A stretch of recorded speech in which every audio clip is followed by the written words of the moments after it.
What's going on, guys? Just figured I'd post the full video from my push day the other day. This is just doing some flat benching here, working up to 95s 3x10 on this.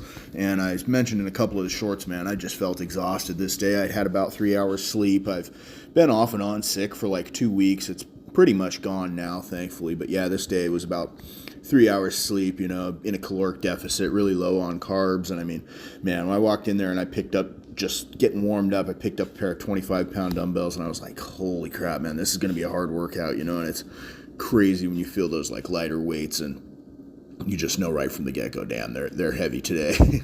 Here you'll notice I kind of flare my elbows out more. I'm trying to work on my chest a little bit, kind of get some of my lower chest. I do mostly incline benching, so you know, a lot of people do flat benching and they get the lower and mid part of the chest a little more. I'm more up on that upper pec and delt, you know, kind of in the front there. So, you know, kind of flaring my shoulders out here. I'm gonna make sure to get quite a bit of flat benching in here during this break-in program where I'm just kind of doing screw around work and, you know, working on my anything that's kind of deficient, you know. This is the time to be working on that stuff, you know. So any imbalances, strength imbalances, or you know, stuff that feels aches and pains, things like that.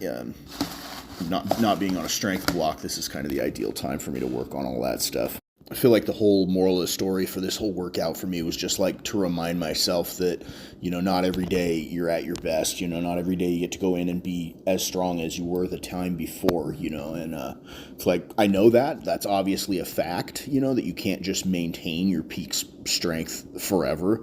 Oh yeah, I just almost threw those on myself. That was real smart there. But no, you know, you can't always maintain your peak strength, and you're going to have rough days. Life stress, things like that are going to get to you. You know, as well as being sick and tired, I'd had a family member that kind of had a little bit of a hospital stay, gave us a little bit of a scare, so that was just weighing on my plate as well. And it's like, these things happen in life. You know, we've got crap that comes up and we have to deal with, and you know, during those times, sometimes the gym will take a hit. Sometimes your performance will take a hit and your training will take a hit. Now, that doesn't mean you can't do it. You know, you should still stay consistent when possible. And even if you do have to miss, or, you know, your training gets a little bit out of whack, you can always jump right back on the wagon and just keep on pushing. But all things considered, you know, I just, you know, with the low energy and the weakness that I felt, you know, all things considered, though, when I step back and look at the big picture, I am better than I was a year ago, you know, and that's, I try to have that mentality, is like, I'm not headed in a downward direction, you know. It's not like I was, you know, if it was steadily happening, you know, if you're going to get stronger or bigger or leaner or whatever you're going to, and you're steadily progressing or, you know, regressing, if you're steadily moving, you know, in a bad direction or away from your goals, then it's time to address it. But if you just have a one-off or even an off week, or I mean, for that matter, an off month, that's all right. You know, things can get back on track, and don't let that discourage you and break you out of your rhythm. It's like, it's easy to stay consistent if every time when you're going in there, you're just like crushing PRs and, you know, making these huge like gains in strength, or you're, you know, seeing that mirror, that reflection change, and you're like, you know, really appreciating that. You know, that'll keep you consistent, keep you just anxious to go back for the next time. But if you have those off days, those are the ones that can kind of throw you. And, you know, for that matter, I would encourage anybody to track your workouts, track your progress, whether you write it down. Like I use an app called Boost Camp that lets you, like, you know, put in your different workouts. They have like a paid or a free option. I just use the free one, and it keeps a track of, like, you know, every one of your workouts. You just go in there and you just put in what exercise, how many sets, how many reps. You know, they got a huge library. They've got like a bunch of free training programs and stuff as well that I haven't given any thought much to those. I just kind of do my own thing as far as that goes. But yeah, I would just encourage everybody, just track your progress, you know, because then you'll start seeing that you have the ability to hit all kinds of PRs. It doesn't just have to be on the things you like doing, or the specific lifts that maybe you're working on for strength or something. I mean, you can hit a PR on anything, you know. Just start tracking it and you'll realize one more rep, one more second, one more pound, you know, all of these things would be a PR for you.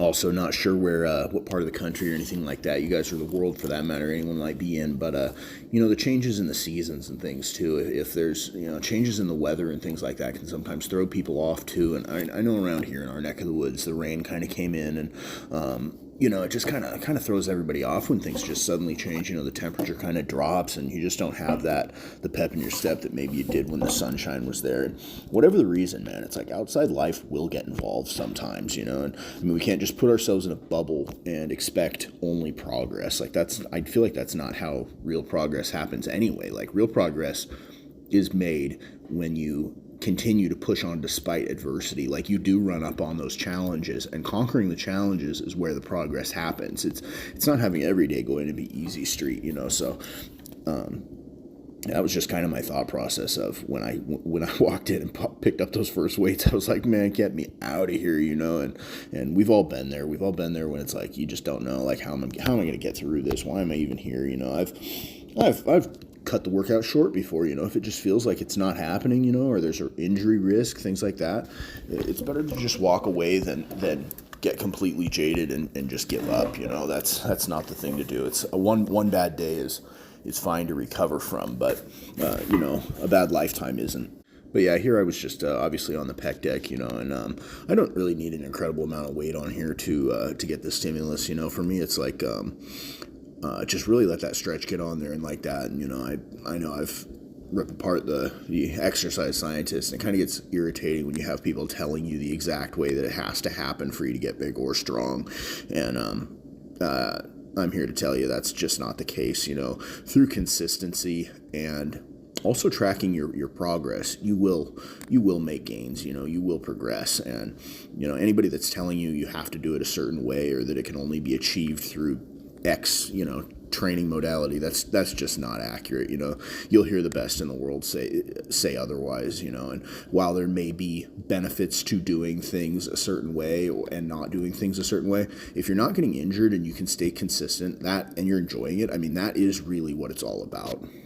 So here by this point in the workout, I was just doing the incline dumbbell presses there, and I was just using 75s. I was already feeling enough fatigue walking in, let alone this far into my workout, where this was more than enough. Even getting up to, I can't remember if I was doing 10s or 12s here, or exactly what.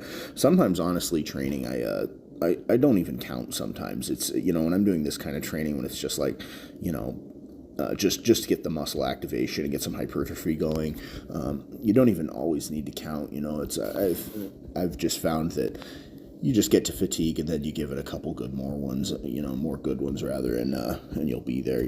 Throwing in some cable flies here. There's the old buddy who always talks to me late at night. It's I'm alone, and the poor guy says he has insomnia, and this day I knew exactly where he was coming from, man. I could not get to sleep, and when I woke up, I couldn't get back to sleep, But yeah, these will really rip your chest apart, And yeah, that's the goal. Kind of lose my balance there, getting a little bit carried away. Yeah, here I was just switching back and forth from which direction the camera was facing. I just supersetted those with these lat raises, lateral raises, and I think I'm using 30-pound dumbbells there, yeah. And yeah, it's just a good thing to superset. I like supersetting things that are not a compound movement. I found that works better for me. If it's just like isolation work and just working individual muscles, I seem to be able to maintain the supersets a little bit better. Sometimes I'll superset other things as well, but just for myself, that's what works. Yeah, so just kind of flipping back and forth between these two, but yeah, pretty much at the end of the day, it's like, you just push on, and like I was kind of chatting with somebody in one of the comment sections, is like, when you do have those bad days, like on this one, you just put one foot in front of the other. You just go, all right, well, I'm going to just do this one set, then I'll do the next one, and the next one, and the next one, and before you know it, it's like, okay, this next exercise, all right, we'll just give it 1 or 2 sets and see how we feel, Before you know it, you're grinding through the entire workout. Maybe, you get your pre-workout kicking in a little bit, or whatever the case may be, and before you know it, you've rolled through the entire workout, and you just conquered your mind, really, because your mind, sometimes obviously there's body fatigue and muscular fatigue, but ultimately it's your mind, or almost always ultimately it will be your mind that is going to stop you from achieving what you can achieve, and don't let your mind stop you from doing that. You just have to be stronger than your want to quit. We naturally will want to take the easy way out on a lot of things. At least I know for myself, I would the easier thing would be just to sit home and stayed on the couch. I could have been playing some video games or watching some videos of y'all. Would have been a lot easier than coming here and doing this. But I wouldn't have made any progress that way either. But yeah, just to kind of bounce back to that earlier point about people telling you how something needs to be done or telling you you're doing it wrong, or I don't know how many family members constantly tell me not to get hurt at the gym, and these people may hardly be able to walk themselves due to a lack of going to the gym and training and a lack of muscular stability and strength, and yet they will tell me, they've led very sedentary lives, some of them, or just choose not to go out and try and do these things, and they tell me how I'm always going to get hurt and how I'm going to, be careful, and you're going to ruin this and you're going to hurt that, and it's just like, I don't understand why you're giving me advice, not from a position of experience, but from a position of lack of experience. That seems the craziest, so I really try hard to not give people advice. I just, it's not, and now that's not to say I don't appreciate good advice. I don't appreciate though is when people tell me how something has to be done and how it must be done, and they criticize the way that I'm doing something. That to me is not, it's not proactive, and it doesn't help the conversation along. All it does is kind of, I think, boost their own insecurities about what they're not accomplishing. I think somehow it is a Band-Aid for what those people maybe are not getting out of their own training or getting out of their own life, maybe. I mean, even in other facets of my life, I don't feel the need to run other people's way of conducting themselves into the ground while trying to tell them how to conduct themselves. I'm quite content to watch them run their life the way they want to, and hope that they make the best of it. Here I was just finishing up on the shoulder press, a little machine shoulder press here, drop set, just getting a good burn, and still feeling it a couple days later, so it must have worked. Gonna go have a small meal, but nothing too big. Like I said, trying to lose a little bit of fat. So yeah, guys, go out and get after it, and don't be discouraged if you have a one-off. Take care, y'all.